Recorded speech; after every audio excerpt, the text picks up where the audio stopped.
Hey everyone, welcome to episode 4 of Meditation Minutes. In episode 3, we covered the very basics of the Vipassana technique. And at the surface, it looks very similar to what's called a body scan in many other techniques. You start at the top of your head, and you work your way down, bringing your attention to each different part of your body. However, there are a few key differences. Most important is what you do at each step of the scan.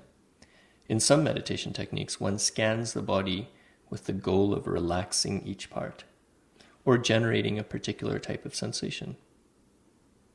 In Vipassana, the very core of the practice is to simply observe what manifests at each point, and cultivate the capacity to observe without reacting.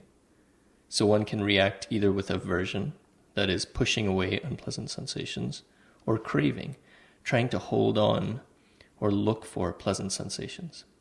And so as you grow your capacity for equanimity, you learn to observe sensations without reacting to them.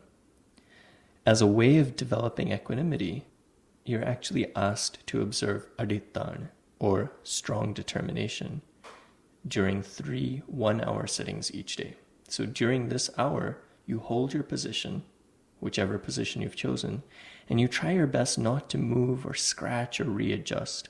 It's during these times that one really learns about equanimity. There are times during that hour when the discomfort feels unbearable and unending. And at some point, you're at your wit's end. At some point, you say, I'm just going to follow Goenka's instructions. And as a last-ditch effort, let me see if I can not react to this discomfort, but just observe the sensations. And nothing necessarily improves, but as you keep trying and keep trying, you might notice a shift in your relationship to that discomfort. So it's a shift away from suffering. So the discomfort is still there, but the suffering or the misery that results from that discomfort begins to change. So it's important to note, though, that this practice is not about pain tolerance or masochism. It's not about conquering your pain or having them magically disappear. But really it's about learning how we deal with situations which are inevitable in everyone's life, when we can't change our unpleasant circumstances. But what we can change, or what we do have control over, reaction to them.